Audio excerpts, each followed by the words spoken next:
Tout le monde pense que le Bitcoin monte énormément en ce moment, mais c'est pas tout à fait vrai. On va affiner ça ensemble, puisque c'est pas tant le Bitcoin qui monte énormément en ce moment, mais c'est les devises avec lesquelles on le compare qui chutent plus ou moins. Donc je vais vous expliquer ça dans un instant, mais avant ça, eh bien si vous souhaitez connaître nos stratégies qui nous permettent d'investir de façon simple et en automatique, et qu'on a affiné au fil des années, eh bien vous avez un accès gratuit à ces stratégies.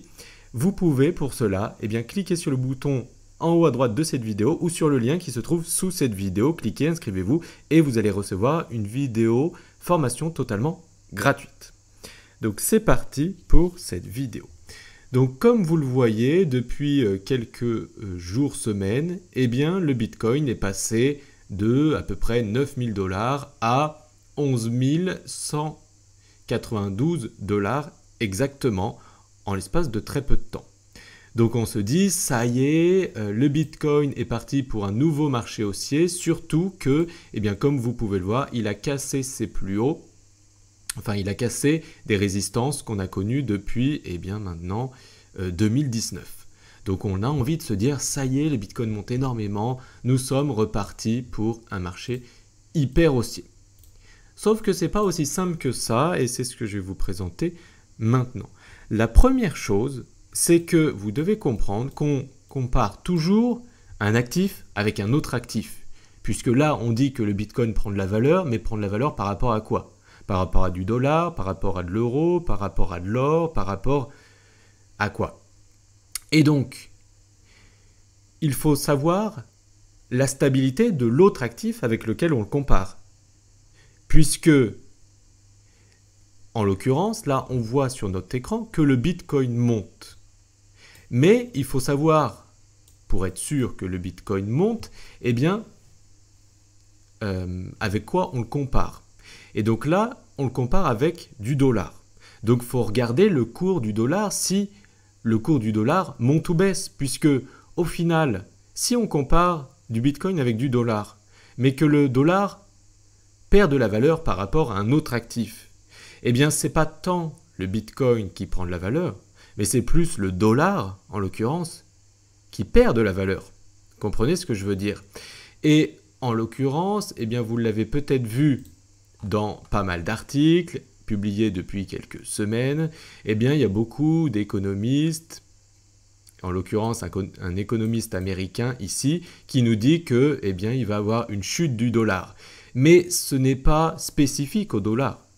C'est possible pour les autres crypto-monnaies, aussi pour l'euro, aussi pour le livre sterling, aussi pour toute autre devise, puisque les devises, avec le temps, tendent à toucher à zéro. C'est un fait, c'est comme ça, puisque on imprime de la monnaie qui fait que cette monnaie perd de la valeur. Au final, c'est l'inflation.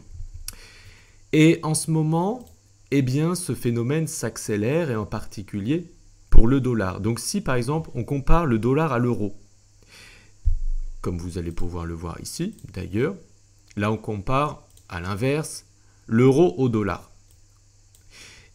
Là on voit que ces dernières semaines, l'euro prend de la valeur par rapport au dollar. Ça veut dire que le dollar baisse par rapport à l'euro. Donc ça veut dire que le dollar est en train de baisser par rapport à l'euro. Donc forcément, si on le compare aussi au Bitcoin, le dollar comparé au Bitcoin, en l'occurrence là, le Bitcoin prend de la valeur puisque le dollar en perd. Vous voyez ce que je veux dire? Donc c'est hyper intéressant de comparer le Bitcoin avec le dollar, mais autres devises. Après, il faut savoir que toutes les devises perdent de la valeur avec le temps, mais il y en a d'autres qui perdent plus de valeur que d'autres. D'accord? La chute est plus ou moins rapide. Donc là, on va comparer le Bitcoin avec le dollar, mais aussi le Bitcoin avec l'euro, pour voir si le pourcentage de gain entre les deux est le même. Et vous allez voir qu'il est différent. Donc là, par exemple, vous voyez, nous sommes avec la paire Bitcoin-dollar. Je vais prendre mon petit métrique et je vais calculer le pourcentage de hausse du Bitcoin comparé au dollar. Et là, nous pouvons voir ensemble que la hausse est de 25% ces 2 dernières semaines quand on compare le Bitcoin au dollar. Mais quand on le compare à l'euro, ça se voit déjà là graphiquement. eh bien, le Bitcoin prend moins de valeur par rapport à l'euro. Donc tout à l'heure, c'était 25%, et maintenant, combien c'est avec l'euro? Eh bien, nous sommes à peu près 18%, 19%. Donc ça veut dire que le Bitcoin, comparé au dollar, prend 5% de plus que comparé à l'euro. Donc là, ça nous fait poser des questions. On se dit, est-ce que c'est le Bitcoin qui prend plus de valeur? Ben non, puisque quand on le compare à d'autres devises, par exemple avec le dollar, il prend 5% de plus qu'avec l'euro. Donc on a envie de se dire que c'est plutôt le dollar qui perd plus de valeur que l'euro. Donc c'est pas tant le Bitcoin qui prend énormément de valeur, c'est surtout le dollar qui perd de la valeur. Et c'est ce qu'on peut voir dans ce graphique encore. Là, on compare le dollar par rapport à l'euro. Eh bien, vous voyez que le dollar perd de la valeur par rapport à l'euro. Voilà. Et du coup, c'est aussi la même chose pour l'or. Là, si on se met sur le gold, eh bien, on voit que l'or prend énormément de valeur. Donc, si vous écoutez mes vidéos sur ma chaîne YouTube, le 20 octobre 2019, c'était ici exactement. Là, l'once était à 1400 $ environ. Et aujourd'hui, nous sommes à 1900. Voilà, donc si vous aviez un minimum écouté mes vidéos, peut-être que vous seriez heureux aujourd'hui, surtout qu'on a dépassé les plus hauts historiques sur l'or. Et du coup, l'or, on le compare souvent au dollar. Donc là, c'est pareil. L'or prend de la valeur, oui, mais par rapport à quoi? Eh bien, par rapport au dollar, il prend de la valeur. Mais ce n'est pas tant l'or qui prend de la valeur, c'est surtout le dollar qui se dévalue. D'accord? Donc c'est pour ça que ça, c'est la première chose dont je voulais vous faire prendre conscience. C'est de faire attention avec quoi on compare le Bitcoin. Ensuite, je vais vous donner deux scénarios qui font que le Bitcoin peut prendre de la valeur à l'avenir, comparé au dollar, ou chuter. Donc tous les points qui prouvent que le Bitcoin peut chuter prochainement. Donc le premier point, c'est que nous sommes dans ce canal orange en ce moment. Donc nous sommes en haut de ce canal orange. Donc ça voudrait dire potentiellement que on pourrait revoir le bas du canal, c'est-à-dire les 9500 $, 9600 $ environ. Deuxième point.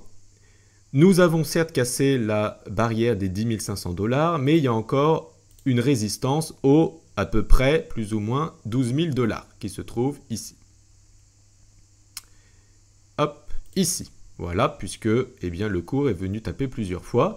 Ensuite, il faut faire attention, tout n'est pas sûr à 100% et rien n'est sûr et encore moins dans le trading, puisque si on se met en monthly,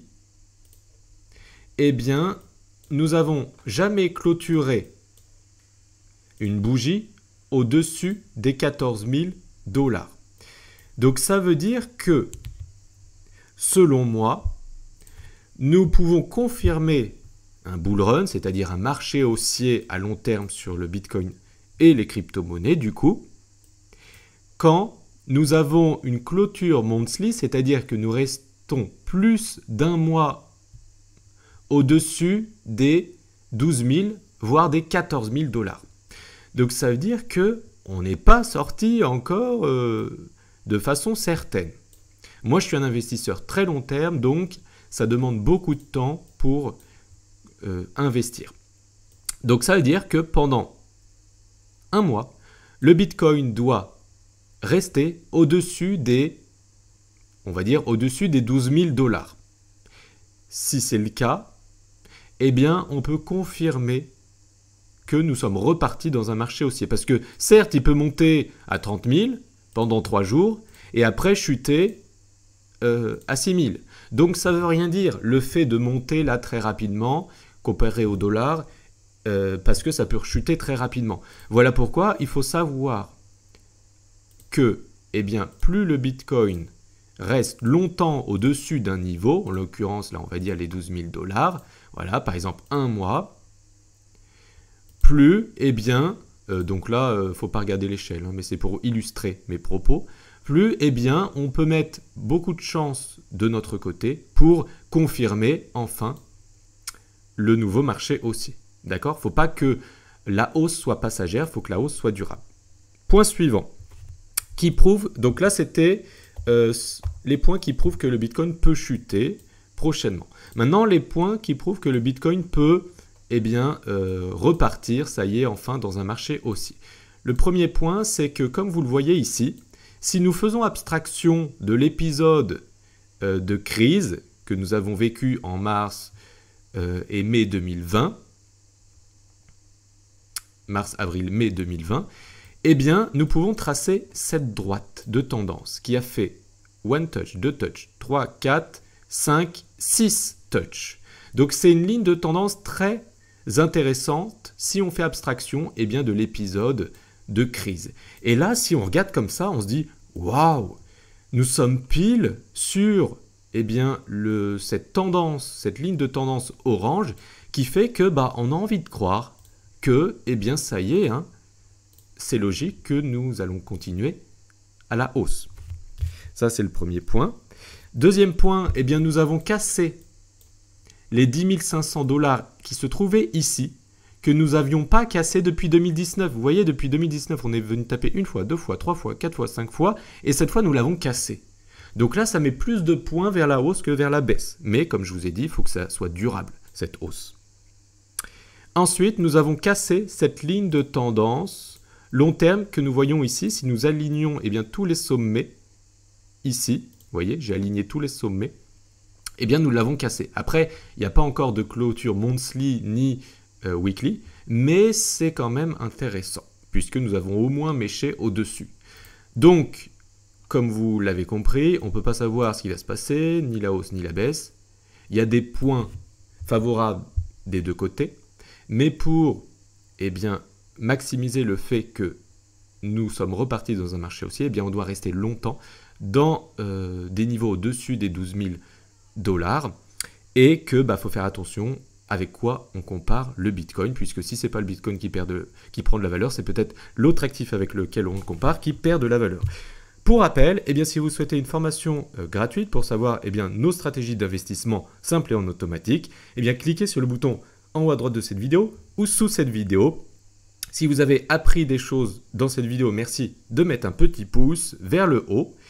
Et pour ne plus louper mes vidéos, abonnez-vous à la chaîne YouTube. À très bientôt. Ciao.